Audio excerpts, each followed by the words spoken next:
I'm going to play Old Beanie Short. They call it now Sally Good. And all these new fiddlers plays it now in contests. But it used to be called Old Beanie Short years ago, you know. So I'm going to play it in A.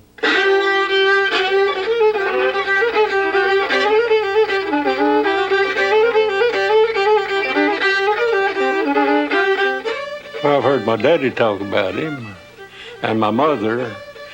My mother was a Williams, and she lived down at Meshack, born down at Meshack, and Bean Short raided the place down there.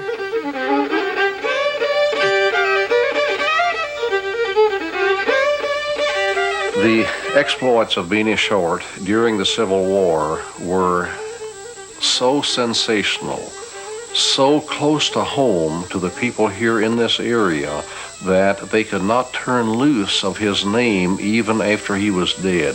And so the legend of Beanie Short lived on. Oh, Bean Short will never be forgotten, way down south, picking up the cotton. Now, where did you learn that? I heard my daddy sing it. That's what they sung after he's killed, you know.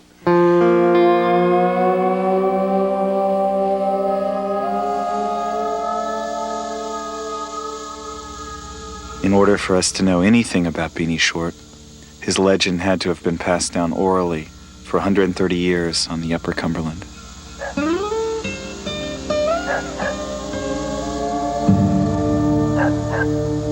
I've heard it all my life. But now it ain't basically, the stories ain't really the story ain't really changed all that much. Maybe parts of it's been dropped and picked back up and rearranged, but basically the story ain't changed.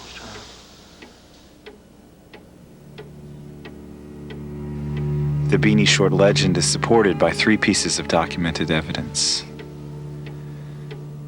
A Monroe County census reports that George Beanie Short was born in 1837 to Melinda Coe and William Short, blacksmith.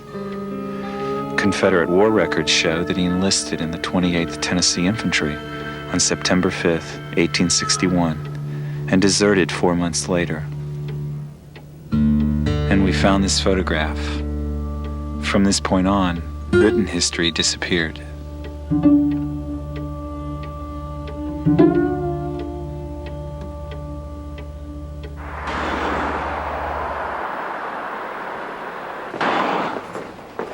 Dr. Montel is the leading expert on Beanie Short, a claim supported by the fact that he is the only expert on Beanie Short.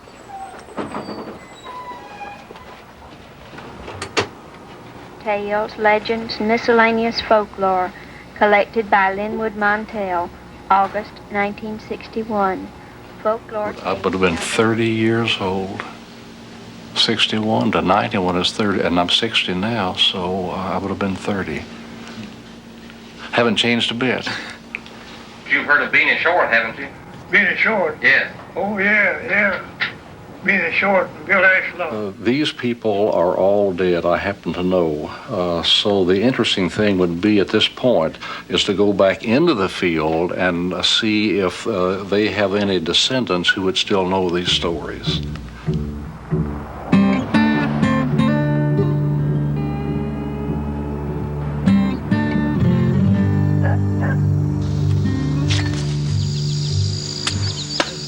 If we were to research for years, do you think we'd find the truth about Beanie Short? Never.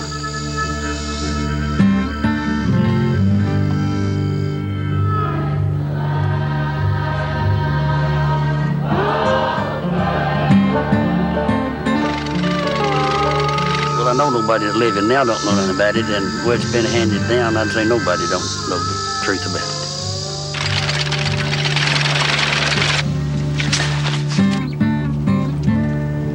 I haven't been back in here in years and years.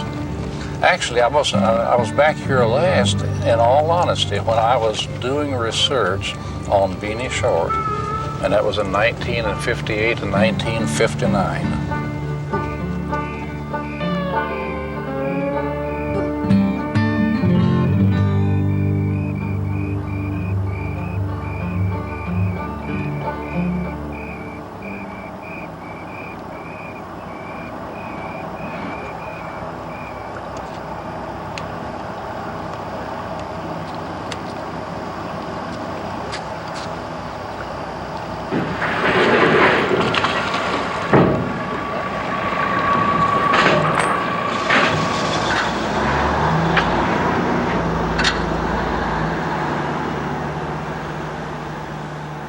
More than any other geographic feature, the Cumberland River defines this area both geographically and culturally.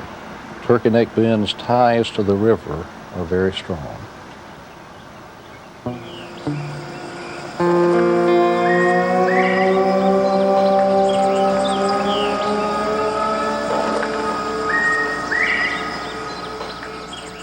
Turkey Neck Bend has got its name from the crook in the river.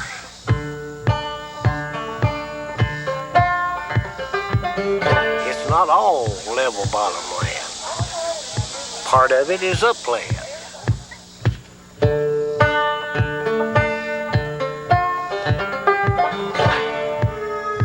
Years ago, people come to a place where there was nothing. There was just, there's trees and weeds and stuff, and they cut the trees down, made them a house, and they put sweat in the land and made it what it was, made a farm and a home out of it. And a lot of people, that's where they want to be buried. They'd pick out a place, might be a little hill, a shady hill or someplace like that, and they would want to be buried on their land because, their land was important to them.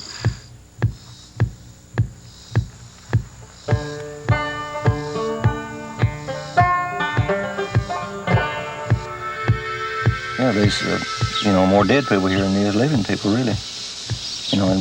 That's the way it is.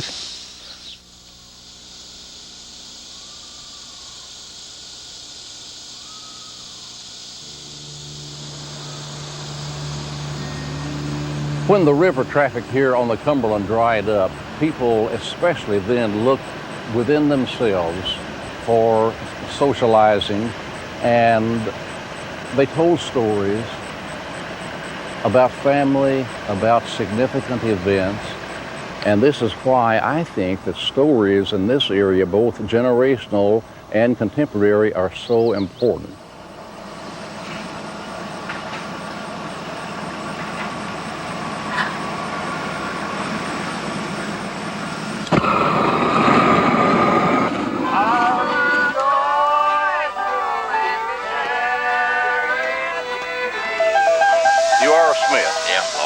Cloyd Smith.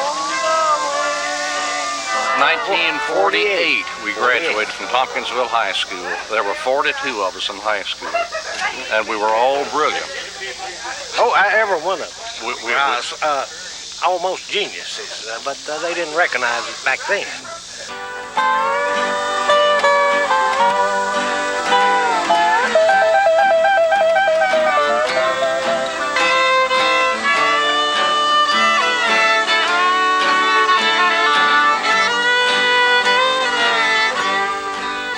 Say that when you were growing up that you heard the older people talk about Beanie Short. Oh yes, okay. My great aunt, she raised my daddy. His mother died when he was just 4, so she raised my daddy. Did you refer to him as Bean Short or Beanie Short? Beanie. We was called Beanie Short. Spell it. B-E-N-N-Y. Beanie Short. Oh, you call him Beanie Short? Yeah, Beanie Short. What was his real name? I really don't know, but it's old Beanie Short, never be forgotten. Damn, his old soul, he's dead and rotten. That's what they'd say. Go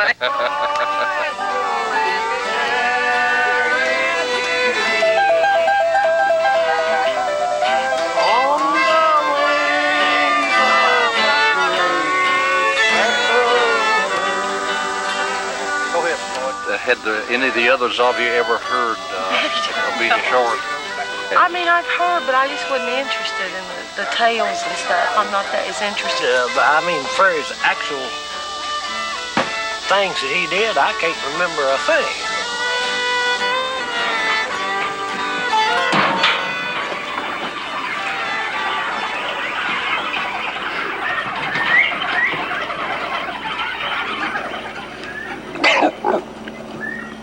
So you really don't know very much about him at all, do you? No. He was, I guess you'd say, a southern gorilla. I suppose that would be the way to put it. Well, Ivan, you're related to him.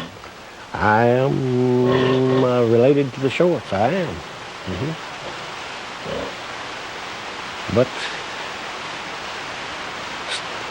I still don't know that much about him.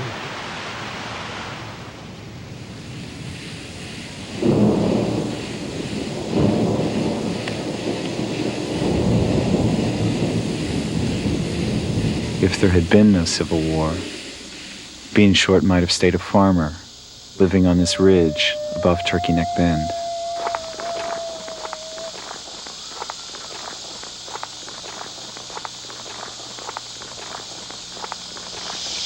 Did the house just rot away? Rot away, yeah. Yeah. And how do you know that Beanie Short was born there? My grandpa, he told me. He said that's where he was born there. Well, now, you take the boy owns it down here, Jackie Kerr. He said he wouldn't cut that dam for nothing. And he said he'd been there ever since he could remember. He's 50, a little past. And he said nobody wouldn't bother that tree. I wonder why he don't want to cut.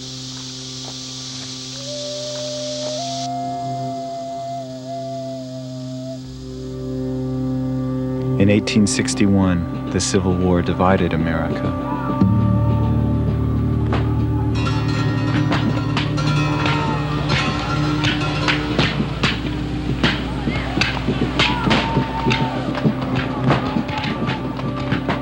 Well, it was the old Civil War. Democrats and Republicans are fighting, you know. The line that divided the nation into North and South ran smack dab through Turkey Neck Bend. Neighbors, friends, and family were split on the issues that split the nation.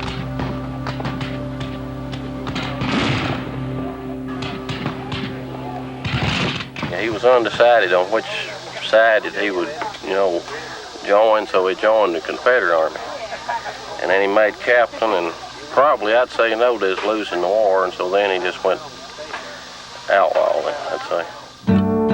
Countless legends of Beanie Short's exploits are introduced by saying that he was at one time a soldier in the Confederate Army. He, according to the record, enlisted on September the 5th, 1861 at Camp Zollicoffer, Tennessee.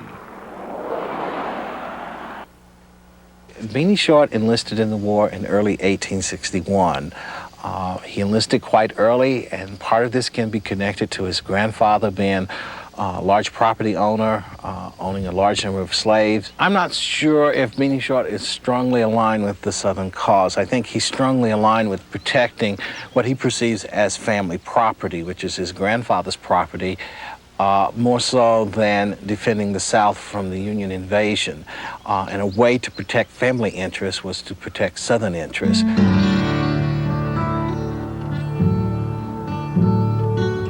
Beanie Short was a Confederate soldier. He fought with Zollicoffer at the Battle of Mill Springs.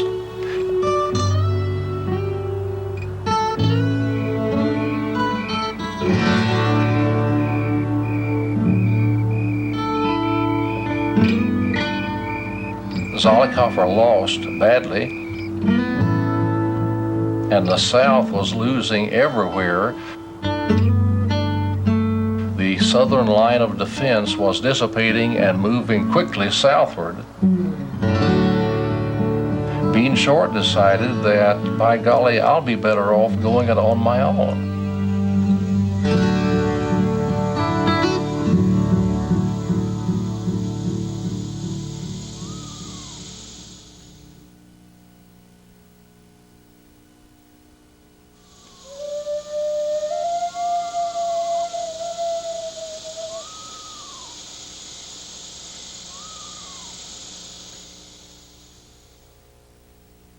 Left on his own hook. So that word, that hook, that's what the old people used, is doing something without permission. So what that meant was he deserted. He left without permission.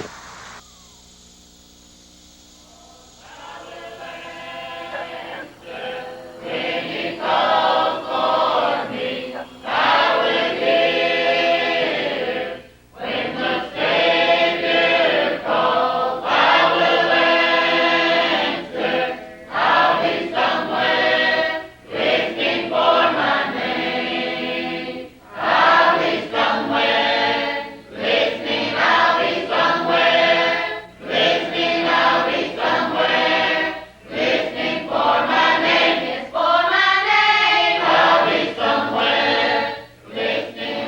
The names of Civil War raiders and the names of their victims are still seen here today.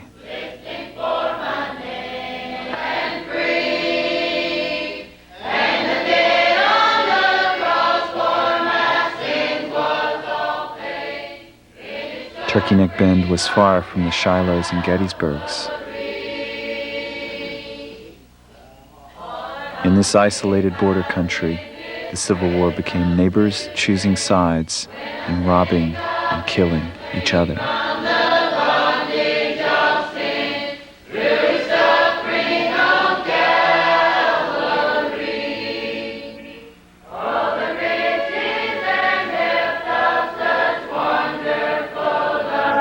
We even can't perceive of what this was like for those people who had gone through the hell of the Civil War here in the local area.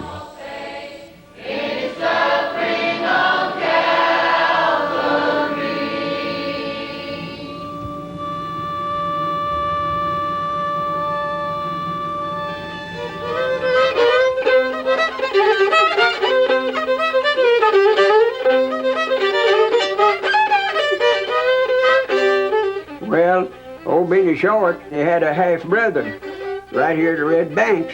I think it's Red Banks. And his brother's named Martin. He's just a half-brother to him. He says, let's be friends from now on. So he stooped down under that horse when he went to leave and shot and killed his half-brother. Beanie Short did.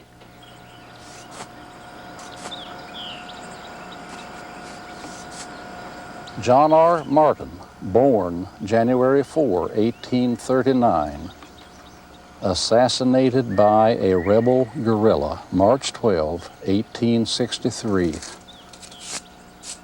This life was sacrificed for the Federal Union. Martin was one of the men killed during the war years by Beanie Short here in the Turkey Neck Bend area.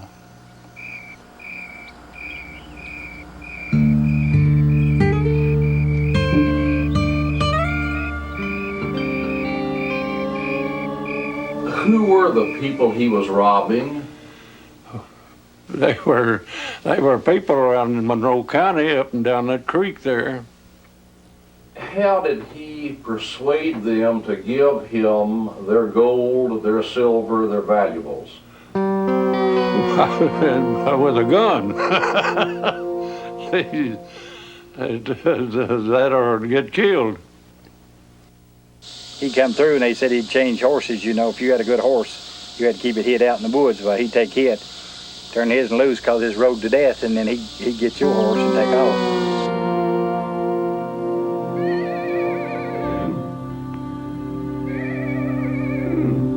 He took every dollar that people had when he went to their house. He hunted for it and got it. Took it on with him.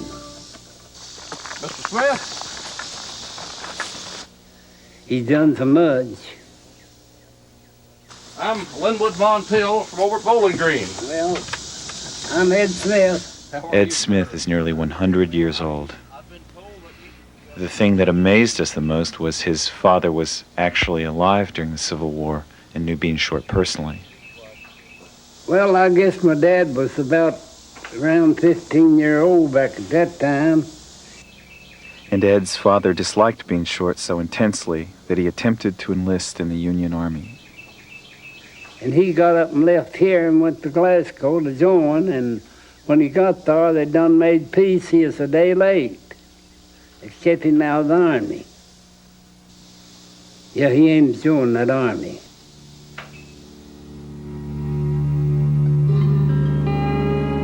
Ashlock used to run with him, you know, mostly. They was both mean. They run together and done everything.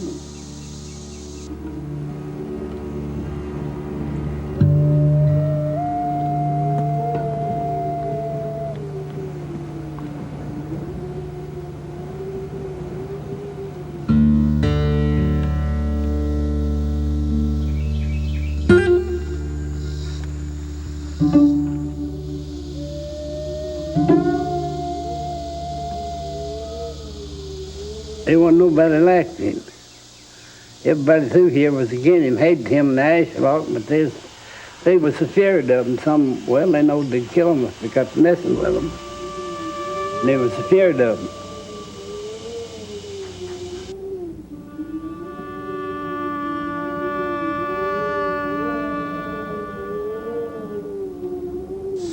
They'd see him coming and say, yonder comes the booger man.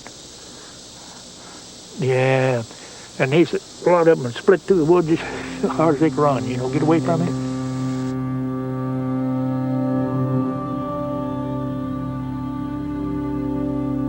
Short and his men didn't always stay here in the Turkey Neck Bend area. Sometimes they ranged far afield. For example, there's a story set up here in Metcalfe County in the community of Willashede. A fellow named Tom Wilson, I've been told, was a merchant up there and had quite a bit of money, actually. They went to his house one night and started yelling and threatening and telling him to come out and to bring his money when he came. And he came out all right, but had nothing with him except he was just dressed in his nightshirt. Well, they said they was trying to make him tell where his money was.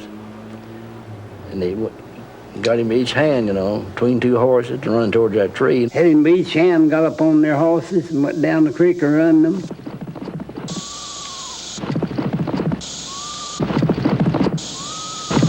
One went on one side of the tree and one on the other. And when they got passing the tree, they turned his hands loose and he hit the tree, you see. Before they got there, they turned him loose. Just before they got to the tree, they dropped him. And he hit the tree, but it didn't kill him. They just went on.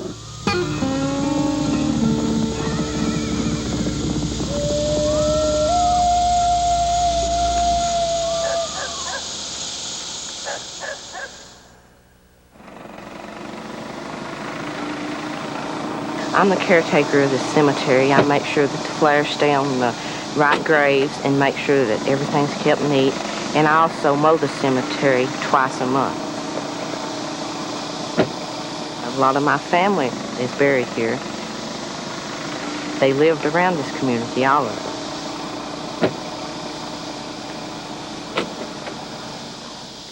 My great-great-great-grandfather was Stocky Dotson, and his sister was Elizabeth Dotson, and she married Beanie Short.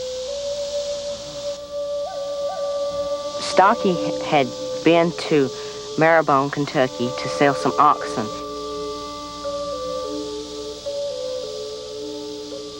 In fact, he had really put his money in a bank, but Beanie didn't know that, so he thought he would loot his money.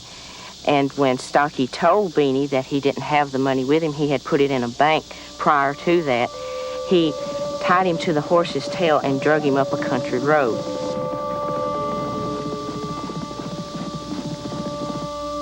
Beanie Short was just basically a cold-hearted man, and he was just out to get money, and that's all he cared about. He didn't care about who he hurt while he was doing it.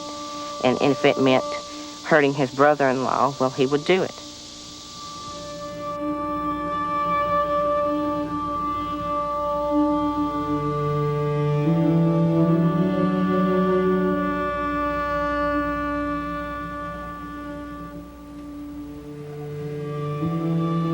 What kind of man was Beanie Short? Well, he was I don't know, but there's lots of bullies back in the old days. It's a bully, but there's been a lot of bullies around here. The guns kind of outdated the bullies, The guns got better. They don't miss fire anymore. Do you think he did all the things they said he did, or did the stories just start building up? No, I think it's true what he done. Well, now, they said a lot of times, he'd see somebody needed, well, he'd take from the rich, he said, and give the poor, But I don't know about that now. I guess he might have sometimes, he might not now. But they said he wasn't no bad feller, he just had that name, but he was good. There goes the deer across the road out yonder.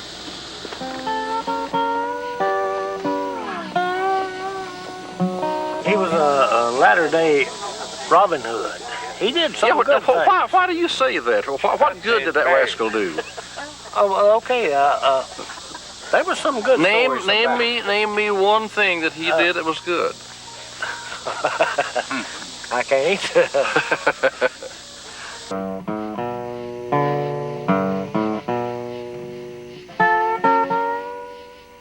Is Bean Short selectively remembered? We took a very unscientific poll and discovered that Democrats liked him better than Republicans. What do you think about him personally, in other words? Well, I don't think he cared anything for the South or the North, either one. I think he was just a robber is all he was. What were your people? Mostly Democrats. Mostly. Republican. If the South had won the war, he'd have probably been governor.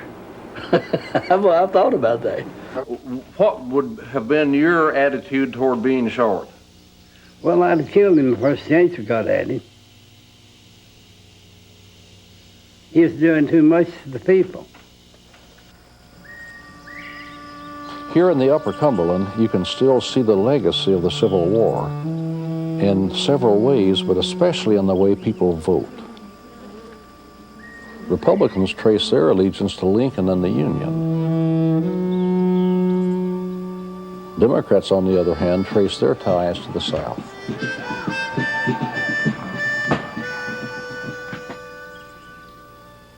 One old guy lived up here, he's a Lawler, and he was fighting for the North. He was a Republican, and he told his son, said, "Don't you never vote for a Democrat ticket." And so he always, that old man, I don't care who was running, if his wife had been running, he wouldn't have voted for her. He's just that way, he promised his dad. Here in Turkey Neck Bend, in the flat river bottom country, you find Democrats.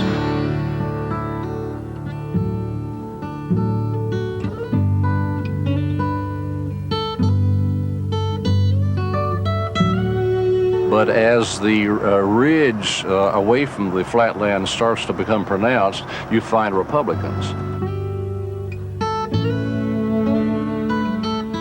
And it's a Republican stronghold, except right here in the flatlands of Turkey Neck Bend, you see.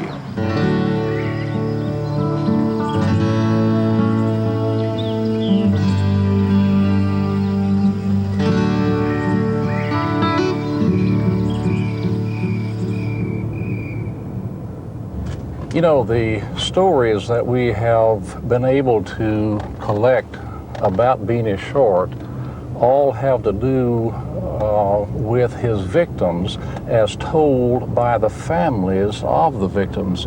And I think it would be so interesting if we could just find someone who could give us the perspective on what Beanie Short's people feel about Short and his activities.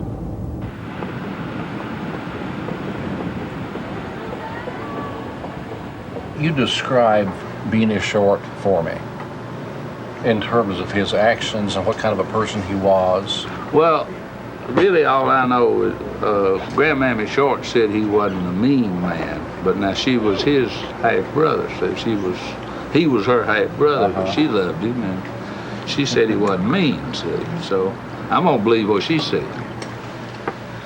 People have been telling us stories that Beanie Short was a robber and a raider and a killer. What do you think about those stories? Well, yeah, I've heard a lot of things that I don't really believe, though, do you? Okay, Linwood, now this is a picture of my Uncle Beanie that I was telling you about that had been hanging on my wall for a lot of years, And a lot of people say he was an old outlaw, but he's still family to me. Yeah. That is so interesting to me that you do have him on your family wall, as it were. Right. And how did the family view him and what he supposedly did?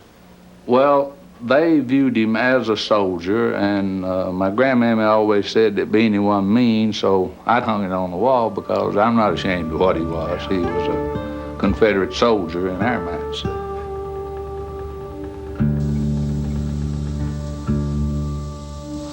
He was a nice-looking guy, wasn't he? Young, wasn't he? Yeah, young. Do you think he looks cute? Yeah. Yeah, it does.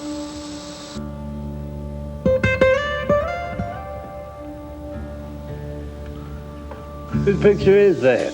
That's Beanie Short. Beanie Short. Yeah. Well, he wasn't a mean-looking man, tall. No, not all that much.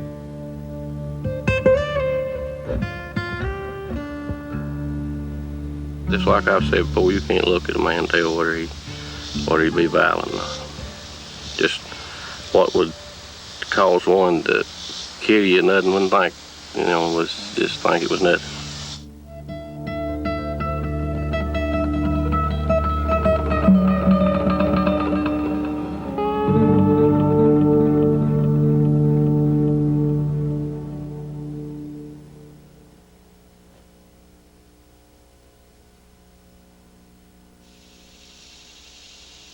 I'm under the impression that earlier in life, earlier in this highwayman experience he had, he didn't kill people so much, he just robbed them. But the further he went to robbing, the more killing he did. So his last days were particularly brutal. I guess we're following the Cloyd Landing, the old Cloyd Landing Road, which is on some of the county maps, but apparently unused. On May 4th, 1865, Bean Short and his gang left Turkey Neck Bend and rode to Cloyd's Landing.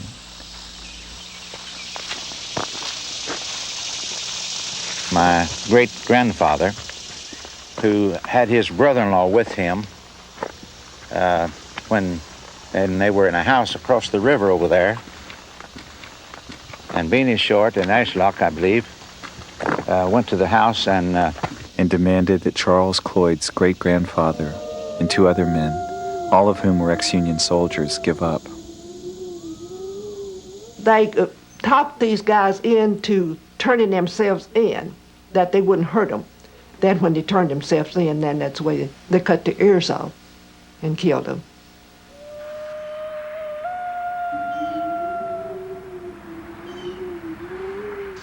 Beanie took them down the river, probably around this way, down toward Black's Ferry, and killed them. I'm not sure that he killed them all at the same instant. It is said that my grandfather was tied to a tree and slumped over when they found him the next morning. And when they found him, he was still warm.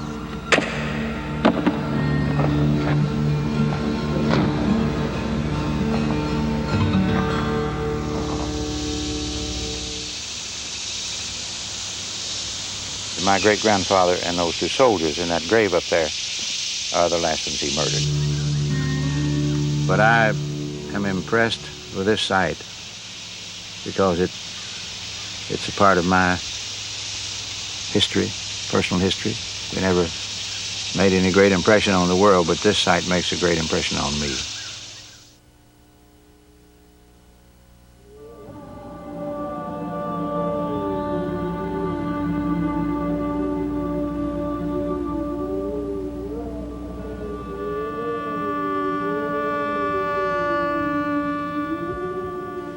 After killing the 3 Union soldiers in Salt Lick Bend, Short and Ashlock rode south to Black's Ferry.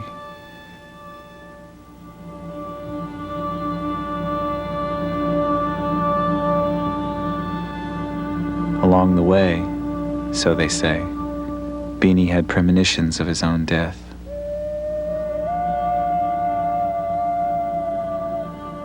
Beanie Short and Taylor Ashlock. Heard them driving nails in the coffin all day. Said they'll get us tonight. Because I've heard them driving nails in the coffin. These 2 men, Ashlock and Short, went on to Dr. Moore's house at Black's Ferry. Dr. Moore was their friend. He was a Confederate sympathizer. He invited the 2 fellas in.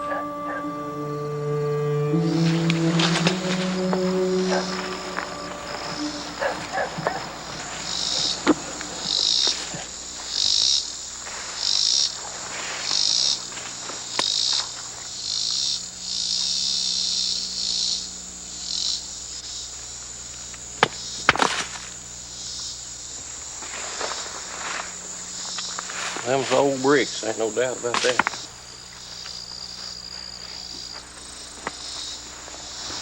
That looks like that would have been an awful small house, so don't it?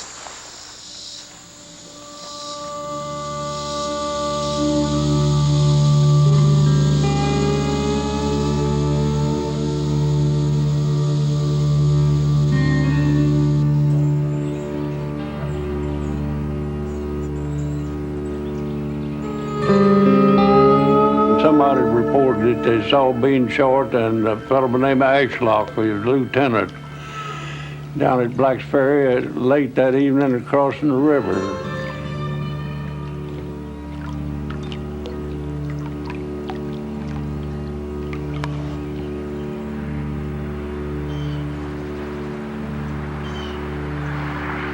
A fellow by the name of Shanghai Cloyd, I think he was a soldier, and he come in up on a furlough, and he got a fellow to go with him, and so Shanghai said, well, it'll be at old Dr. Black's place. So that night, him and this fellow went over there, got the old doctor, and he made him take them upstairs to where they show them where they's at.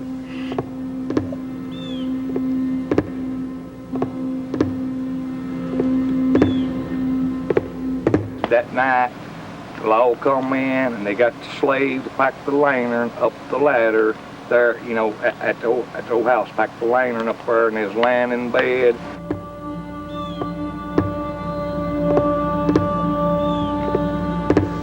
They made this man that lived there take the lamp and go upstairs in front of them, give him a light.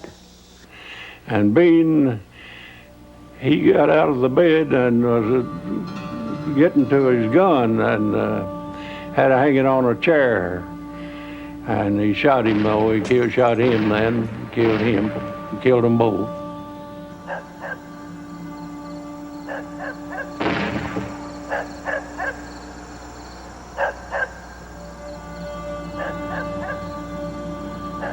They always told me after they shot him over there in that old house at Black's Ferry, but they went over there and shot his dog. And Bill, they killed him dead, and Beanie, they shot him 7 times before he fell, and he was reaching for his gun and working his finger just like that.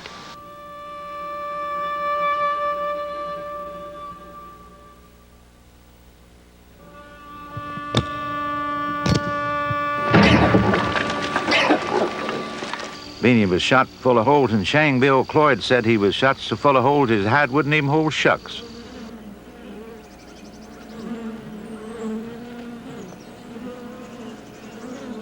People say that for years and years and years after the killing of Beanie Short and Bill Ashlock, that Beanie Short's blood was still on the floor, that the stain was there, it could not be eradicated. They never could get it up. Every time it rained, you know, it'd come through fresh. Yeah, that blood stayed on that wall for years. The old house was tore down. Would run down the wall, into the other room.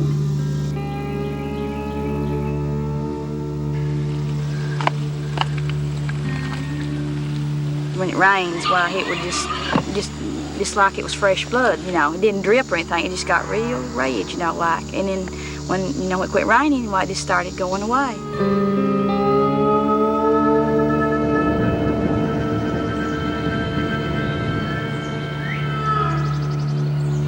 What was the thinking of the people through here about his death? Well, I wouldn't know exactly, but I'd have an idea they was all happy about it. Get that dread off their mind when he's coming to.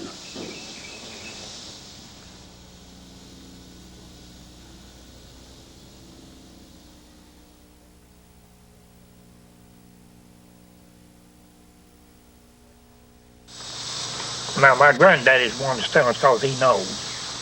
And he said when they killed them up there, well, they loaded them on a wooden wheel cart and pulled them through an ox, drawn by oxen, see, and took them right up through here from Martinsburg all the way up through here. down to the line and up here to the cemetery.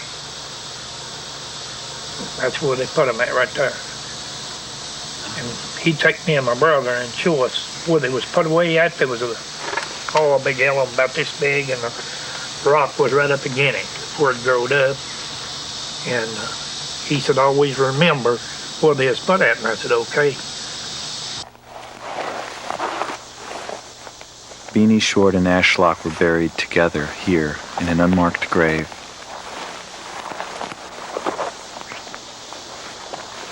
We went with Jack Chappell but couldn't find the large stone that Kettle Creek Jack said marked his grave. Most of the stones were trampled down by livestock. The resting place of George Beanie Short was used as a hog lot.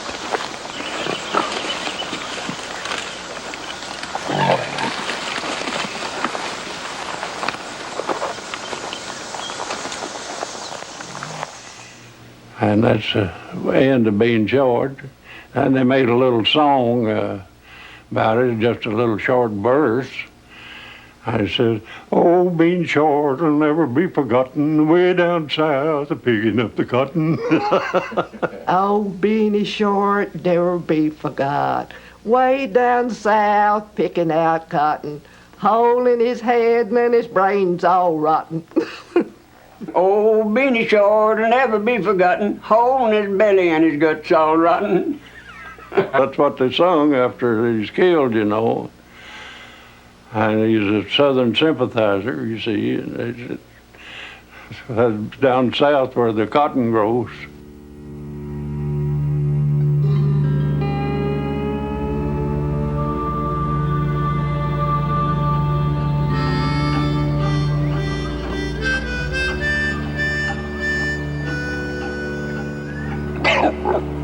The significance of the Beanie Short legend lies in the fact that it allows us in the 20th century to connect with a person, a place, and a time in the past, i.e. the Civil War.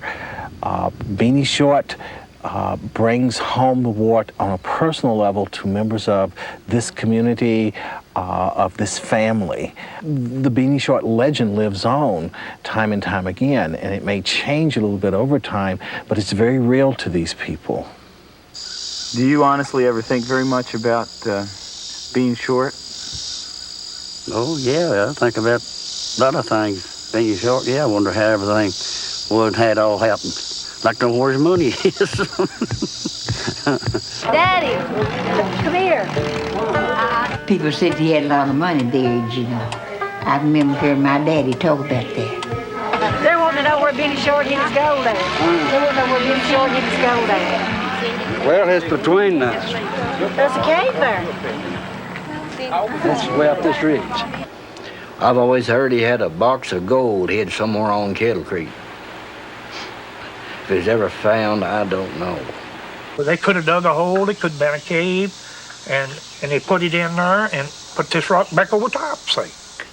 Him and Ashlock left with the money, and his mother or whoever he lived with had got up to make breakfast. And so she started breakfast, and they were back by the time the biscuits and everything were done, and the money was hid.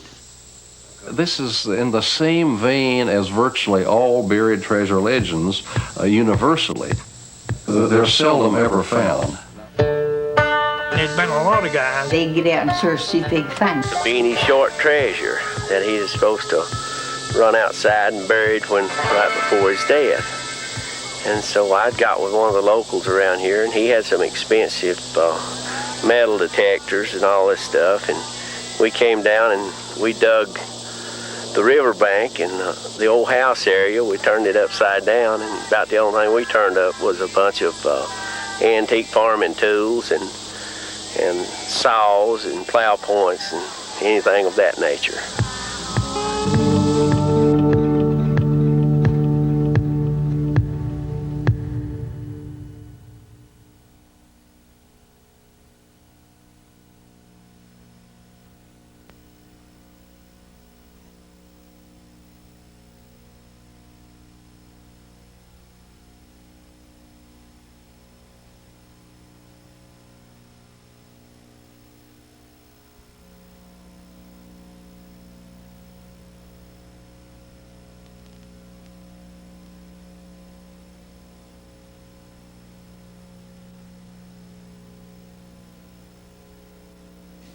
There are things about Beanie Short we can never know. The stories that survive tell us what he did, but not who he was and what drove him to kill.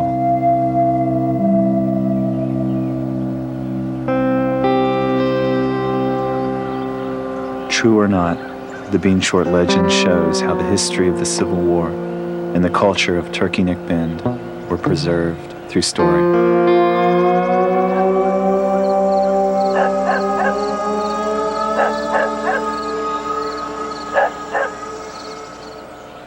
These stories really tied the past to the present, and they told people about their past because that was the only way they had of knowing about their past. But now, what's happening is that these older stories, the Beanie Short legends, are indeed starting to die out. And I'm asking people if they've ever heard of Beanie Short. Has anybody ever heard of Beanie Short? Beanie Short, never heard of him. No. Do you know who Beanie Short is? Never heard of him. Have you ever heard of Beanie Short? Old Bean Short will never be forgotten. Old Bean Short will never be forgotten.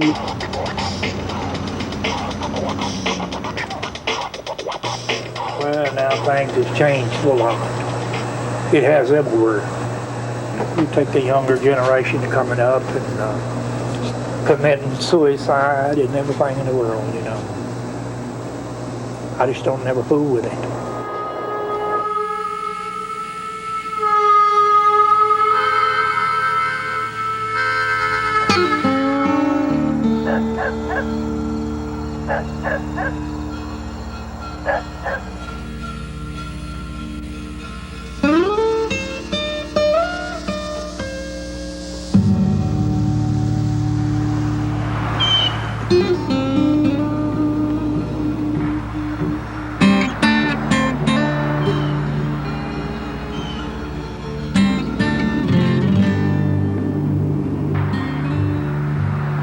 Everything is working against the continuity of these stories that at one time were such a vital part of family and the community life.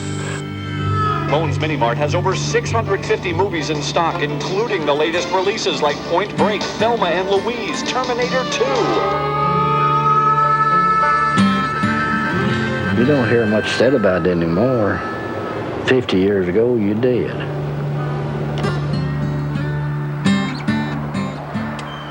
It's been a long No, it's been a long time since I heard about it. My dad told about it, and then it's a long time happened before they told it, as far as I remember him telling it. It's a little, I don't know more about it, don't get it.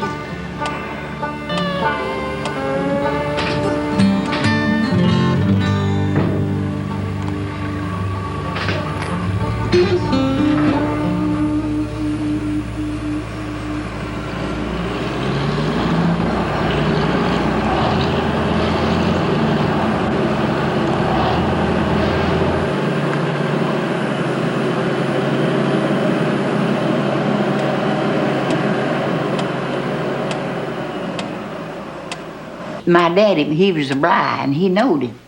And he would talk and tell what he'd done, you know. But now, honey, I forgot. I can't tell it like he did. Yeah. She can't remember. I can't remember. Yeah. But they said he was awful rough. Yeah, I hear it. Daddy said he was awful rough. Talk out so loud. Yeah, my daddy said he's always rough, you know. Beanie Short. Yeah.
in the universe.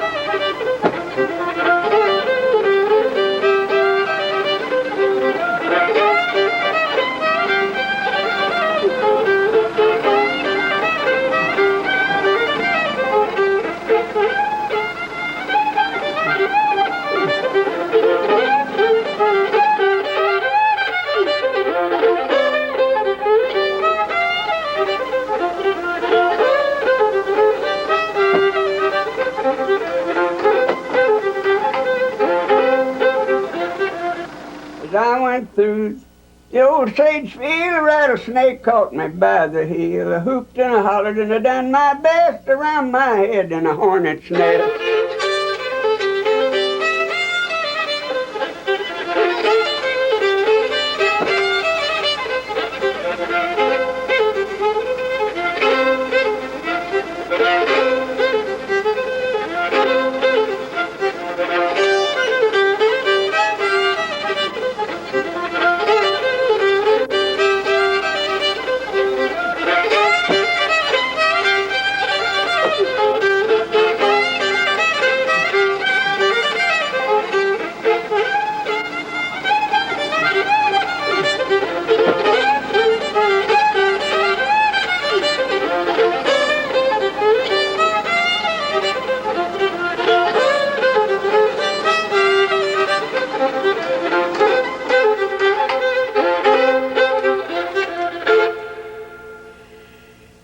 And that's the end of being George.